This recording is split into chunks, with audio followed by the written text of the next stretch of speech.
In our last journey, we learned how to face the parts of ourselves we once rejected. But the real work begins after the confrontation. What happens when we pick up the bandit's club, only to realize that the power we once feared was ours all along? When we begin to understand why unhelpful and sometimes potentially harmful beliefs and behavior patterns so often block us when we're trying to grow into better versions of ourselves, the labels of good and bad no longer seem to hold, and the simple stories that we have told to prop up our identity can begin to feel as though they are ready to collapse. In their place, a new and more complicated path stretches out before us.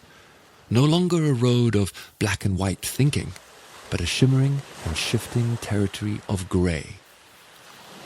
In reclaiming the bronze club, the raw psychic energy of emotion from the bandit-like complex we encounter, we also need to learn how to carry it and integrate it. How can we learn to use this powerful part of ourselves for good, without slipping back into the old, familiar story of self-condemnation and shame for everything it once was? The key here is to understand the process that led us to exile these parts of ourselves in the first place, and to find a new way of understanding them. In this episode, we'll journey further with Theseus and meet a bandit whose tying of knots will help us understand how to loosen our own. My name is Dimitri, and welcome to the Inward Sea.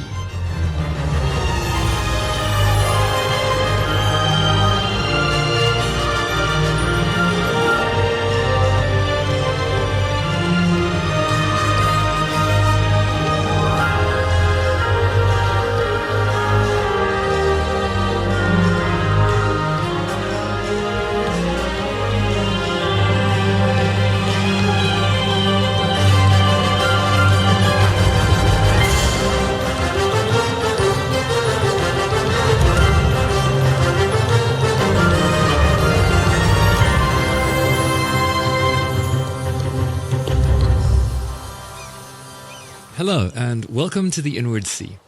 This is a podcast where we explore the intersection of mythology, folklore, and modern life. This is the third episode in our series on the initiatory path of Theseus. If you're just joining us on our journey here, I'd encourage you to go back and start with part 1 to get the full context. For those of you continuing on the path, in our last episode, we began our journey with Theseus by facing the very first bandit he meets on the road, Periphetes.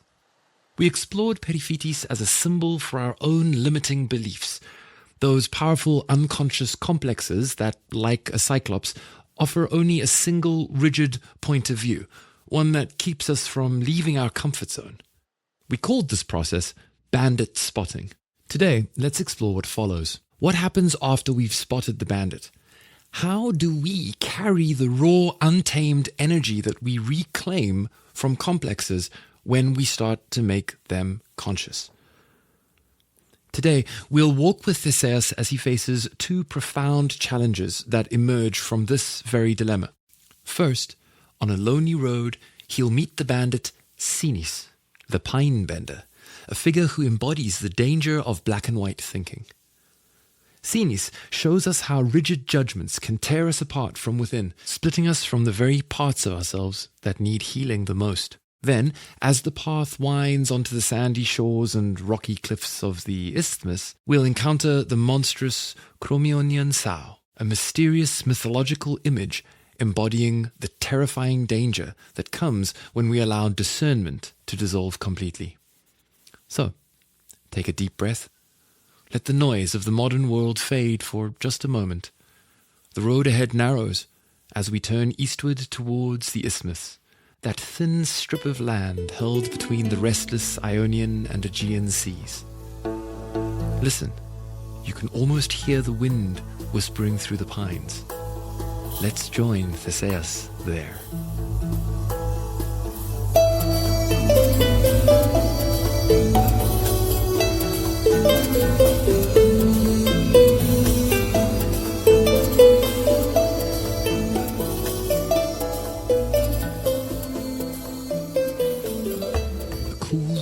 Drifted from the north, carrying the scent of turned earth mixed with the salt of the Ionian Sea.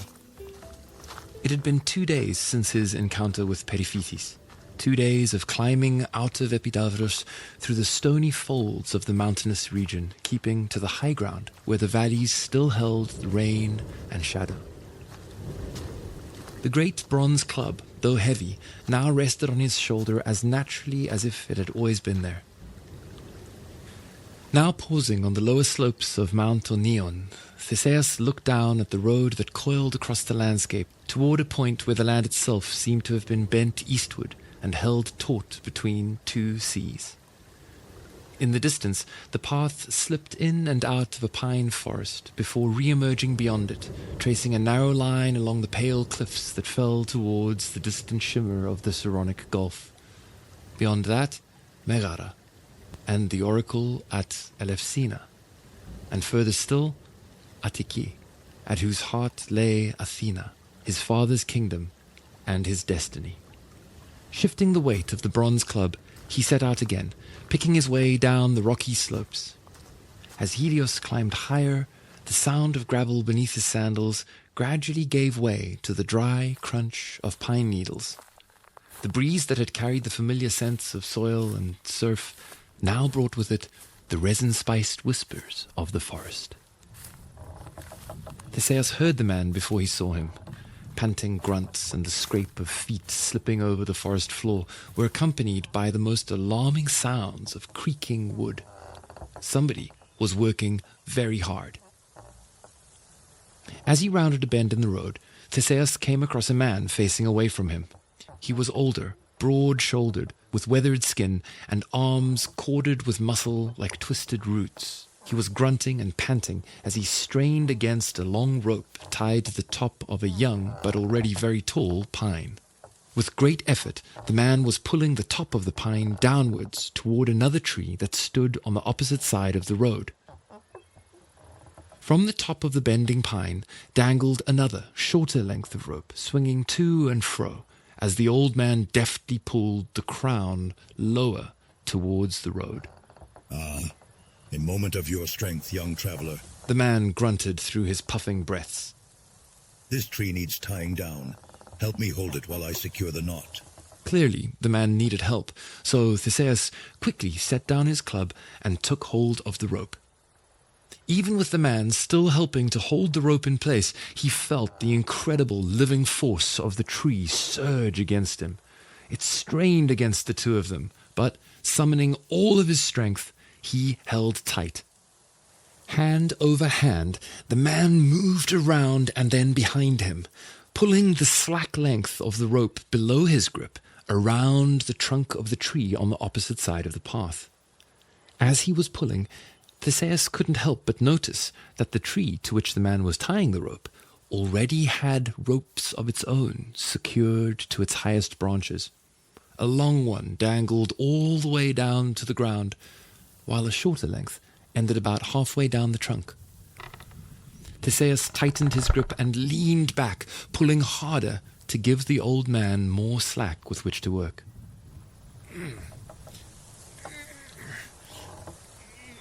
Sir, who are you? I am a son of a blacksmith, a descendant of Corinthus. The man offered as he looped and pulled on the knot. And what is it you're doing here? Theseus asked, his hands burning from the strain. The man paused and looked at him. Theseus could feel the gaze rake over him as he strained against the pull of the bent pine. Resetting a trap. The man replied.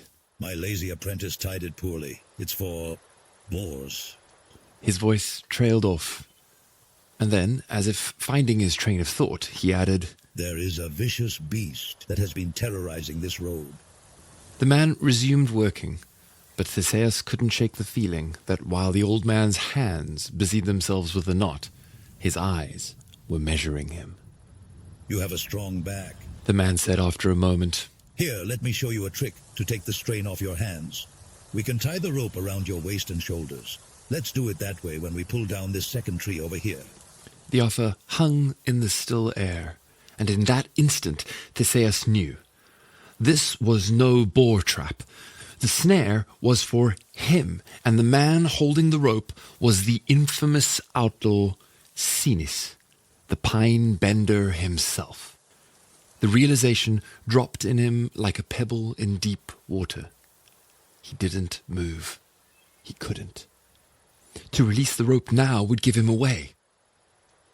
He shifted his weight, subtly, carefully, as if testing the strain of the pine, all the while searching for a way to turn the moment to his favor. The rope quivered in his hands, rough fibers biting into his palms. Behind him, Senex exhaled, a sound thick with satisfaction for his knot or his next kill, or perhaps both. Theseus could not be certain. There.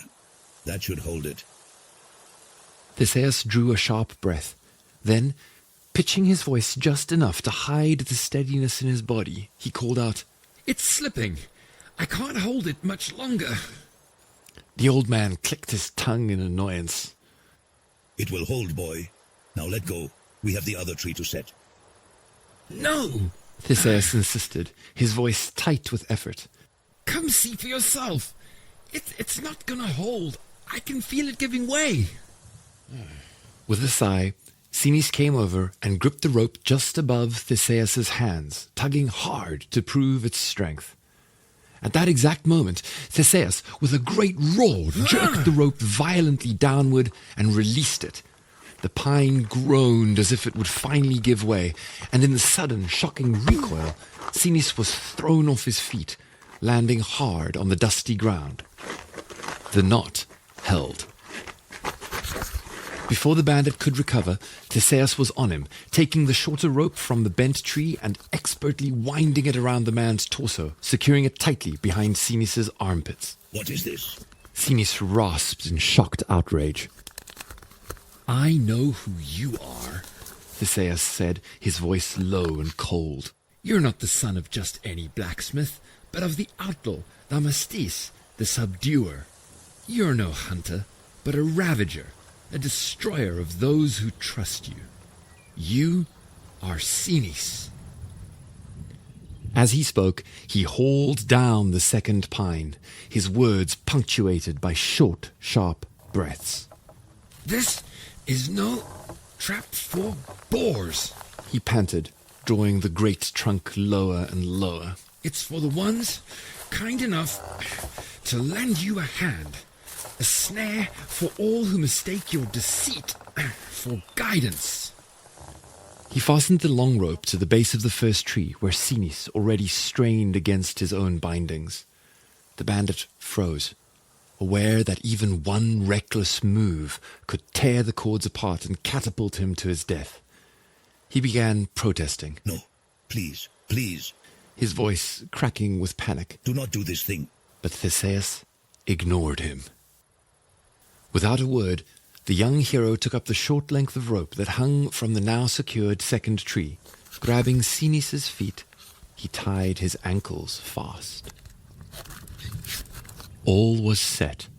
The two pines strained against their bonds, with Senex strung, begging and pleading between them. Theseus looked at the older man, whose face was now a mask of terror and rage. You did not set this trap for beasts, he said calmly, but one will surely die in it today. No, please, I beg you. He drew the sword his father had left him under the great rock in Troezen, and with two swift, clean cuts, he severed the ropes that held the great trees down. With a terrifying, splintering roar, the pines sprang back to their full height. Senex's shoulders followed one, while his ankles went with the other, and in a moment, all the tension that had been held in their great wooden trunks was released in a spray of pine needles and gore. For a long moment, there was silence. Then, slowly, the sounds of the forest returned, and the wind began to whisper through the pines once more. The road continued down and to the right, towards the shores of the Saronic Gulf, and onward towards the town of Crommyon.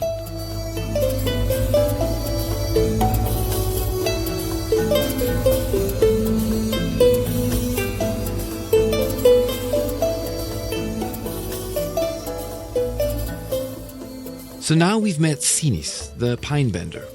What images from this part of the story resonated with you, and how are they different from the ones we encountered with Periphetes?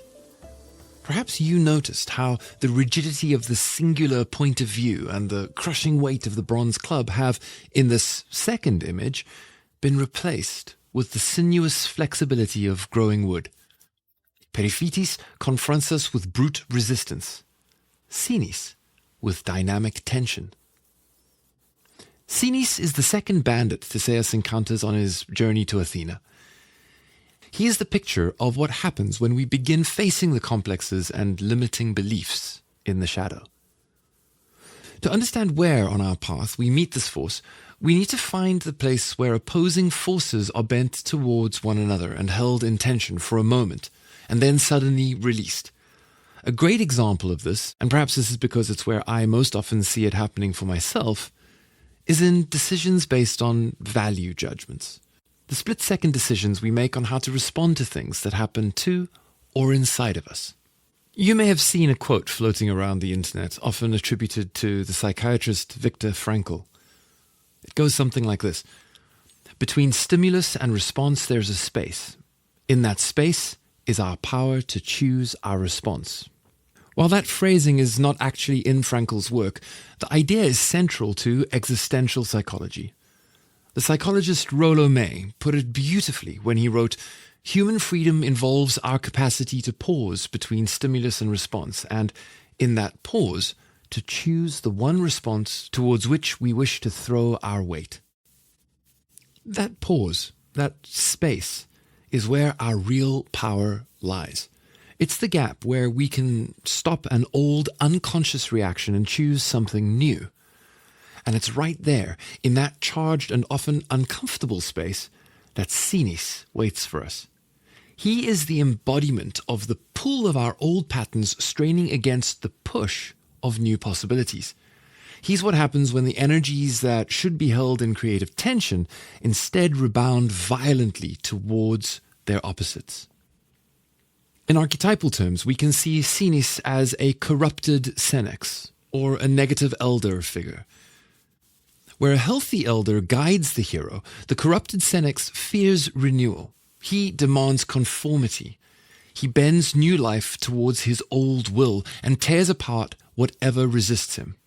Like J.M. Barrie's Captain Hook to Peter Pan, he is the authoritative figure who blocks the path of transformation instead of guiding the hero across the threshold. And this is where the genius of the myth really shines. The story of Senex is so powerful because the story itself models the very tension it describes. It strains against itself, pulling in two directions at once. Let me show you what I mean. The ancient sources can't even agree on how Senex kills his victims. According to Apollodorus and Hyginus, he would ask a traveler to help him hold down a single bent pine tree. Then he'd let go. The victim, unable to hold the tension alone, would be flung into the air and crash back down to the earth, going from one extreme to the other. But according to Diodorus and Pausanias, he would bend 2 pine trees down, tie a person's limbs to each, and then release the trees. The 2 trees would spring up in opposite directions, ripping the victim in 2. But the contradictions don't end there. Even in the timeline, there are disagreements. The Parian Chronicle, an ancient marble inscription, claims that Theseus defeated Senex after he was already the king of Athena, establishing the Isthmian Games in his honor. And here we are pulled between some opposites. You see, which version of the story is right? Which one is the real story? Surely one of them is correct and the other is incorrect, right? But mythology has always been comfortable with contradiction. Myths can hold multiplicity without collapsing, but we, on the other hand, usually can't. Rather than holding the tension between opposites within us, like a drawn bowstring, alive with potential but requiring effort and a bit of discomfort to maintain, we rush to release it. We hurry to decide what's right, what's wrong, who we are not. And all of this happens mostly beneath our awareness, where our complexes steer the wheel. And this is the inner work of Senex. Each of us carries a form of that corrupted Senex archetype within ourselves. It is the impulse to resolve those inner conflicts in a way that often sabotages our own growth. So, what does this inner saboteur, this corrupted mentor, sound or feel like? How might we begin to identify it? Well, it's different for all of us. For some, it's a voice of impatience. Just pick one and get it over with. For others, it's the voice of conformity. Don't rock the boat. Just do what's expected. But if you listen closely, you might notice a common strategy. The goal of these voices is often the same. It urges us to choose what is socially acceptable over what feels personally authentic. What does that pressure feel like for you? And where do you most often feel it? Wherever it is, that is the voice of Senex. It is the Senex pattern. Like Senex with his pine trees, it binds our experiences to opposing poles, good and bad, success or failure. And in that sudden, premature resolution, our attempts to grow are torn apart. We find ourselves flung from who we're trying to become back to who we once were. Now that we understand a bit more about the image from the story, what can we begin to do with it? In the myth, Theseus defeats Senex by turning the bandit's own method against him. The very energy that once trapped him becomes his means of liberation. Transformation here doesn't come from compromise. It comes from creativity. It's about discovering a third way that dissolves the old conflict that appears between the two opposites. Remember, the hero is not a role model to imitate, but a pattern of consciousness that we should try and apply. The Theseus-like move in this context is about learning to stand in that living tension between the opposites without being torn apart. Think of a moment when you feel torn between acting and waiting. The Senex reflex is immediately to pick one and to relieve that tension, to resolve the conflict inside. The Theseus move in that moment is to pause and to let both choices inform you. Can action contain non-action? Could non-action be a form of action? Considering questions like this is where we begin to discover the third way. Theseus meets his bandits one by one as he travels from Troezen to Athena. But in our own inner work, we will often have to apply strategies from a few of these mythical encounters at the same time. It's more helpful to view the bandits in the story less like a step-by-step set of instructions and more like facets of the same process. Each presents a different strategy for navigating the inner obstacles that arise along our path of growth. In real life, we apply the wisdom from all of these encounters simultaneously, learning to hold the tensions between the various approaches taken by the hero archetype, rather than relying on any one strategy to bring that which is unconscious into the light of consciousness. You see, when we begin this work, and first recognize a bandit-like pattern within ourselves, the Senex-like impulse is to label it as bad. That act of judgment gives us a quick way to release the tension. It lets us feel momentarily right in the face of what might otherwise make us feel ashamed. Even if we can't be perfect, at least we can judge perfectly. That's the hidden bargain behind this reflex. It feels good, in a grim sort of way, to chastise what we deem wrong. But the moment we do, we bind a part of ourselves to that label. The declaration, "this is bad," immediately calls forth its opposite. I should be good. Instead of sitting with the discomfort and learning from it, we push the rejected part away and try to cover it with something more acceptable. What follows is a cycle of denial and defensiveness, a desperate effort to look whole without actually becoming whole. And that's where Senex gets us. By doing this, we've already stepped into his trap. The moment we bind one part of ourselves to bad and the other to good, the rope tightens and we're stretched between them. mistaking the judgment we've cast for actual virtue, while the deeper work of integration remains undone. We take the opposing pines of good and bad and bind the complex to them and release the tension by condemning ourselves. This is how repression begins. We banish the energy of whatever uncomfortable aspect of the psyche we encounter right back into the unconscious, often using judgments we've absorbed from parents, teachers, or society. And in that moment, our growth is once again undone. But this part of the story doesn't end here. There's another danger waiting on the far side of this work. Senex tears us apart when we try to resolve the opposites too quickly. But if we go too far the other way, dissolving every boundary and every tension, we drift towards another kind of undoing. The road narrows now, carrying a kind of tension of its own as it bends towards the isthmus, the narrow strip of land connecting the Peloponnese to the mainland.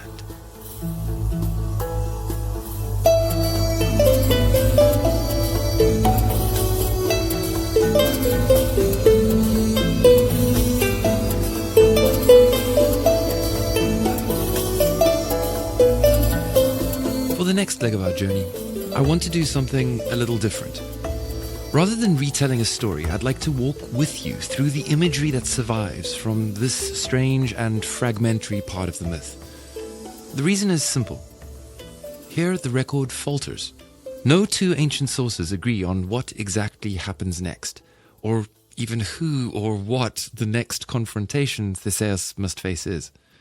What the sources do agree on is that as Theseus was crossing the isthmus, he approached the town of Crommyon, which lay between Corinth and Megara, where he faced and killed the Crommyonian Sow.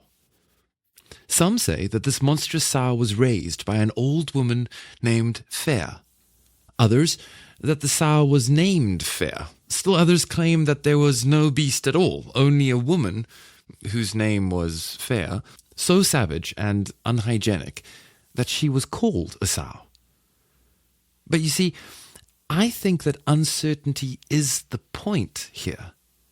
This part of the road, at least viewed through the lens I'm adopting, is supposed to be hard to see clearly. After facing the violent clarity of Senex, the bandit urge within each of us that splits the world into opposites and then tears us apart between them, Theseus enters a different kind of trial. The pines no longer threaten to tear him apart. Instead, after abandoning the need to polarize the world, the path itself begins to blur. At this point, our hero steps into the grey country between black and white, where boundaries soften and certainty dissolves.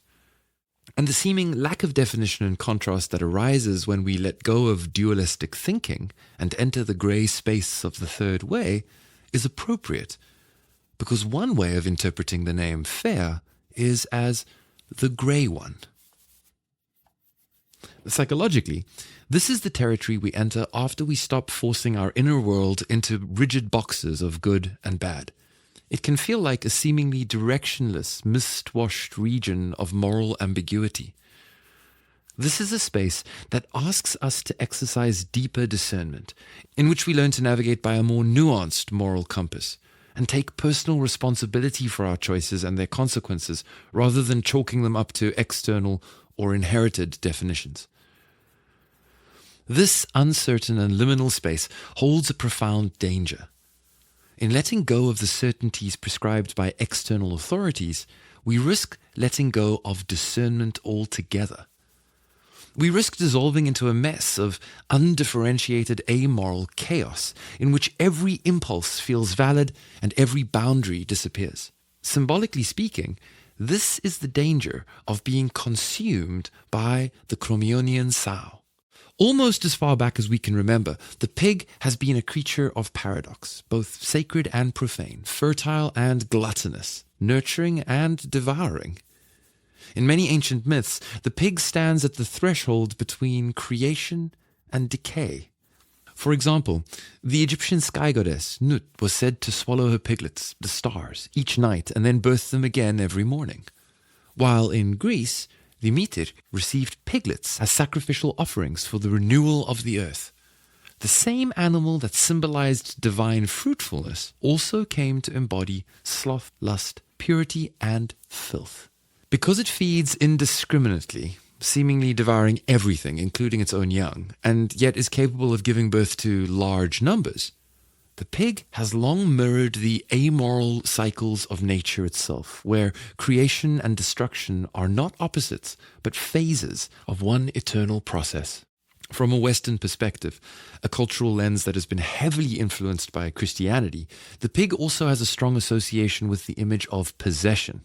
From a symbolic perspective, we can understand the idea of such possession as being a state in which the conscious ego is swallowed by unconscious drives and behaviors, causing a person to behave more like an animal or a beast rather than a human being. Even today, the pig remains a complex and seemingly contradictory symbolic image. Its near-human skin and unsettling blend of intelligence, appetite, and emotion draw both disgust and affection. We call someone a pig when they've surrendered to greed or corruption, when the appetite devours the soul. But we also hold gentler opinions of this amazing animal. In Winnie the Pooh, we see Piglet's anxious innocence, the talking pig Babe's pure-hearted courage, or the trusting character of Wilbur from Charlotte's Web. The image of the pig in both mythology and pop culture exposes what we'd rather not see or acknowledge in ourselves: the uneasy union of tenderness and gluttony, empathy and indulgence, innocence and appetite. It's this volatility, this oscillation between devotion and devouring, that makes the Crommyonian Sow such a haunting image. And so, as this myth fades into fog here, we find that the Crommyonian Sow isn't only a monster on the road, it's an image of a force within us. The unconscious is powerful and vast, and it holds the raw material for our growth. But it's also important to remember that the unconscious is not your friend. It's not a benevolent guide to be followed blindly. Shadow work is not about surrendering to the impulses of amoral forces of instinct and urge, but it's a conscious, alchemical craft of engaging with them to transmute their contents into resources for a better life. In this part of the story, waiting for Theseus in that grey, misty place on the isthmus is the perfect image for this amoral, undifferentiated power, the Crommyonian Sow, an untamed creature of instinct that is as capable of giving birth to multitudes as she is of devouring them. According to Apollodorus, this frightening creature was raised by an old woman named, as we've already said, Phaea, the Grey One. The name Phaea is another symbolic layer to this image, and we should consider it carefully. It invites us to pause and consider what grey or greyness means to us, or what it may have meant to the ancient Greeks who have lent us this story. Luckily, greyness appears in another place in this mythology as well. One of the most famous epithets of the goddess Athena is glaukopis. We often translate this as grey-eyed, but it also means so much more. It can mean bright-eyed or even blue-eyed. It evokes the shimmering silvery blue quality of the sea, a color that is alive, full of hidden depth and unimaginable power. The point again is for us modern readers to learn to accept the ambiguity rather than rushing to resolve it, because despite our very best efforts, there's simply no way that any of us can ever claim to know exactly how the person sitting next to us sees or perceives color, let alone how it might have been perceived by people who are long gone. A lot has been said about ancient people and colors. There's a misconception, for example, that ancient cultures didn't see or have a word for the color blue. While the historical debate about ancient color perception is a fascinating topic, it's best left to those more informed than myself. And what we can say for certain is that our experience of color is deeply personal and cultural. In this myth, Grey isn't a flat, neutral color. It's a dynamic quality full of light and mystery.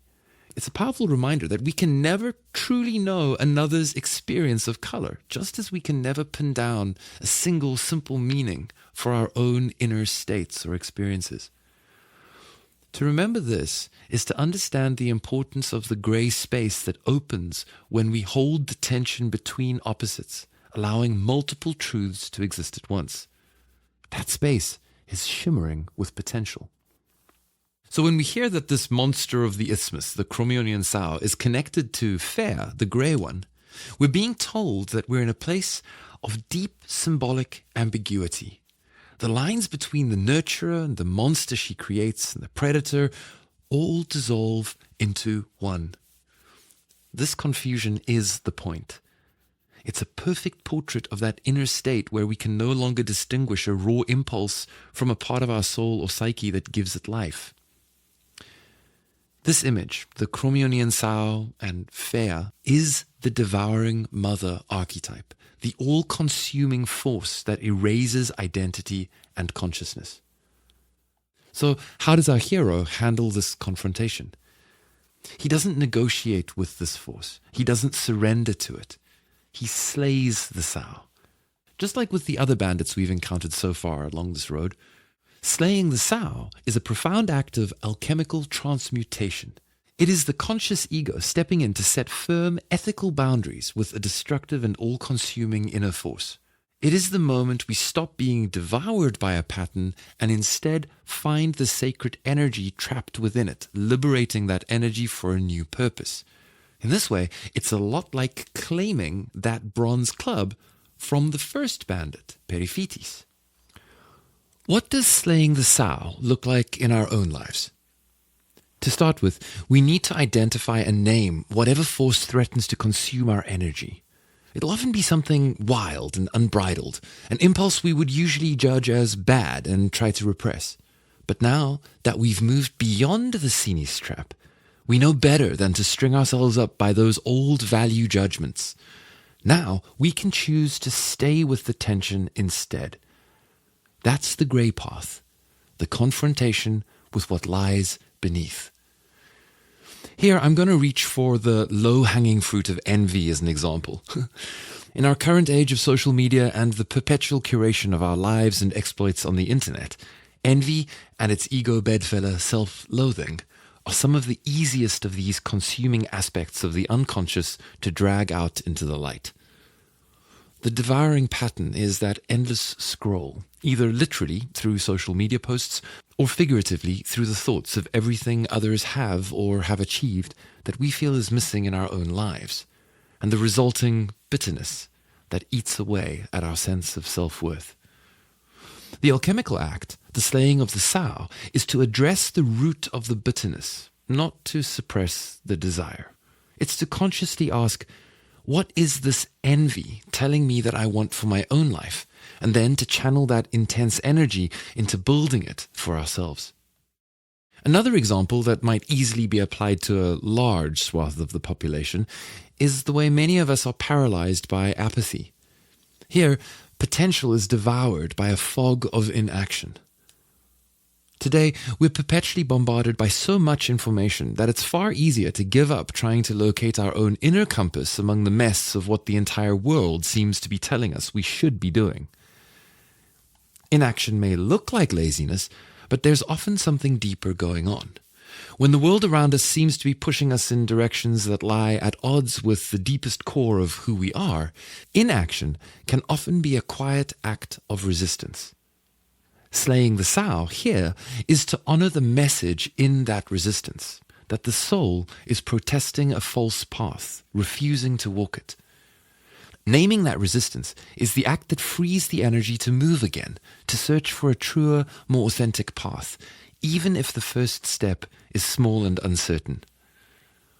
Whether it appears as envy or apathy or anything else that drains our vitality and robs us of potential in any given moment, the principle remains the same. That which threatens to devour us most often carries the key to our transformation. As with the confrontation with Senex, Theseus' interaction with the Crommyonian Sow and or Phaea is an extension of the work he began by claiming the sword and sandals from the rock back in Troezen and then facing the Cyclopean Periphetes and claiming the bronze club. In fact, all the bandits along Theseus' path to Athena are images of the same process of growth that takes place as we go through our own initiatory phases in life.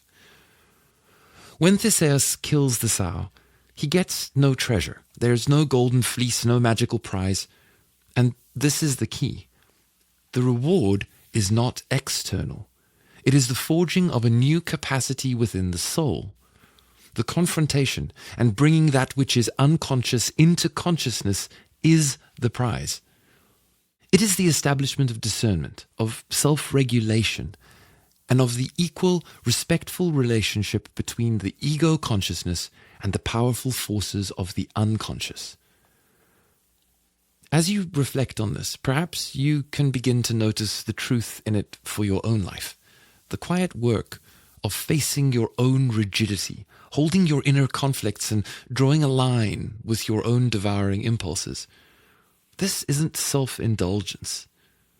It's the necessary foundational work we do on ourselves before we can be of genuine, healthy service to our communities and the external world.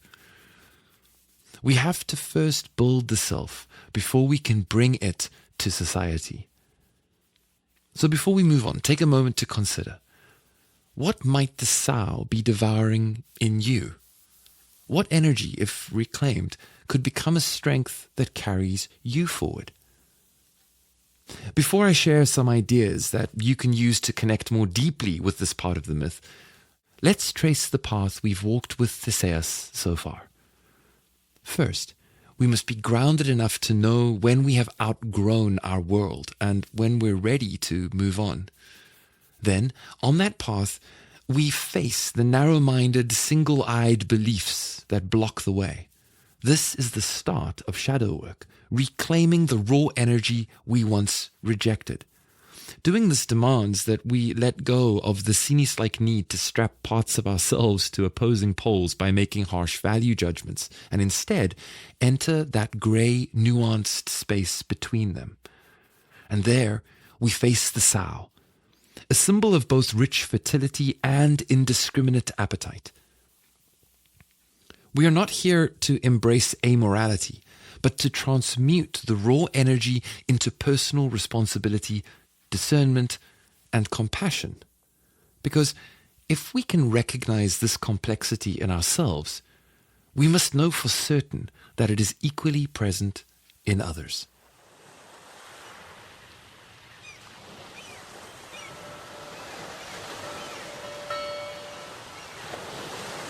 As we bring the myth of Theseus into our own lives, the real work begins. As always, I want to leave you with a few ideas to help you explore this part of the myth for yourself. The following questions are designed as a starting point for you and your own journaling or quiet reflection. They invite you to look not at mythic figures, but at the universal human patterns the images in this myth help us recognize. These questions are waymarks along the same narrow road Theseus walked, that grey road between the two restless seas on the isthmus, where one tide pulls towards what we've been and the other towards what we are becoming. There are no right or wrong answers here, only avenues to explore and associations to uncover. Each question invites you a little further along that grey stretch between knowing and not knowing. Holding the tension.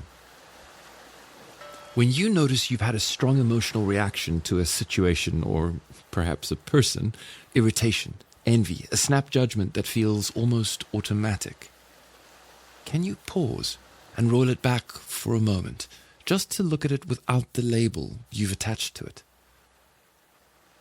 Notice the story that you've begun to craft around it, the label that some part of you reached for without even asking. Now, listen to the tone of the inner judge. Does it feel grounded and wise, or anxious, demanding? maybe trying to please what you feel is socially acceptable rather than what's truly authentic to yourself. What happens when you loosen that story's grip by consciously trying to tell it in a different way? What kind of tension pushed you toward that quick resolution through judgment? What opposites were pulling on you? Was it the tension of feeling afraid and wanting security, or perhaps the anticipation of rejection and the desire for belonging? Try on a few pairs of these opposites, as many as you can think of, even if they don't immediately seem to fit. Don't worry about finding the perfect words. Just stay with the process until something clicks. This is how we begin to turn the work of Senex back on the corrupted Senex, by bringing awareness to the uncomfortable tensions that drive our snap judgments and unnoticed acts of repression.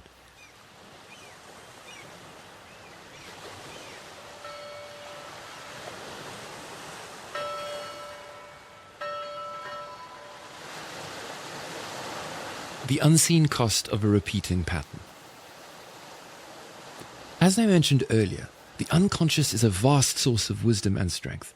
It holds all the psychic energy we need to live fully, but it is not our friend. It is wild, ancient, and not adapted to the world we live in today. It needs the mediation of the conscious ego for its impulses to find healthy, fulfilling expression in life. We all have habitual loops in which raw, untamed impulses drain our energy instead of nourishing us. Think of an area in your life, your work, your relationships, your creative practice, where you feel that quiet depletion, as if something deep within you is feeding on your vitality. Where in your life does something that once felt alive now feed on your energy instead? Can you name a habit, a pattern of thinking, or perhaps a project that leaves you feeling emptier each time you return to it? If you listen closely, what denied longing might be hiding inside that emptiness? What sacred aim of the soul has turned inward, devouring rather than nourishing? When you feel like you've identified an area like this in your life, no matter what it is, try listing whatever small, honest actions could begin to give that energy back its rightful direction. Just write whatever comes to mind and engage in some free association with the imagery and how you feel about it without looking for precise or concrete answers and definitions. You might like to picture the Crommyonian Sow and explore what you imagine it might be eating. Practice some free association with the pictures you imagine. Explore what symbols emerge until you feel something click into place.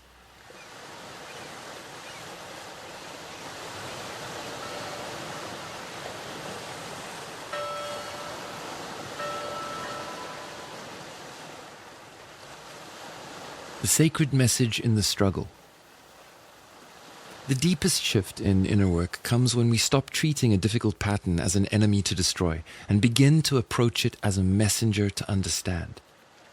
In the myth, Theseus kills the devouring archetype, but as we've seen, that slaying is symbolic. It shows him transforming the raw, consuming energy of that obstacle into something of value on his path of initiation. This final question invites you to practice that same shift.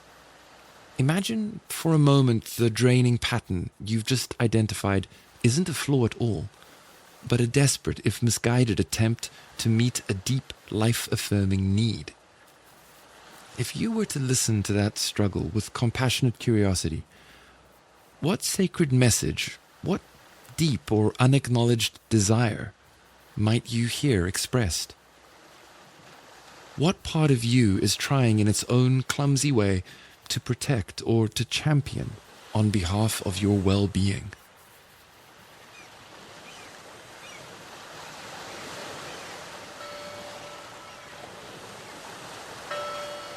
Before we close, I want to leave you with one final thought. The inner work we've explored today, learning to hold the tension of the opposites and walk the grey road of discernment, is not just a private psychological exercise. It's a vital practice for navigating the world in which we live. Our conscious mind, the part of us that depth psychology calls the ego, loves to organize, define, categorize, and create clear logical structures. This is a necessary and beautiful human capacity, but our soul, our unconscious, speaks the language of mythos, a language of story, of image, and of paradox. Mythos can hold 3 different versions of the same story, crown a deity with a garland of a dozen contradictory names, and see truth in multiple overlapping layers. The world around us, however, relentlessly pressures us to abandon mythos for a weaponized and oversimplified logos. Why? Because when we buy into somebody else's definitions of where the poles in black and white thinking lie, we become easier to steer. We become easier to control. Political campaigns, advertising, and even religious ideologies often work by creating false dichotomies that demand we pick a side. You're either for us or against us. It's good or it's evil. It's pure or it's tainted. They flatten the complex, soulful, grey areas of life into a battlefield of black and white. They present us with their story, and, as the great thinkers on myth remind us, the moment anyone insists that their myth must be taken as the one and only literal fact, we're no longer in the realm of soul, but in the realm of control. To consciously walk the grey road, to pick a third and more nuanced way through this world, then, is an act of courageous heroism. It is the conscious refusal to be polarized. It is to insist on the dignity of the multifaceted experience of life. It allows for the practice of compassion and empathy, even when disagreements are present. And it honors the sacred, mythic truth that the most important things in life can never be reduced to simple, easy answers.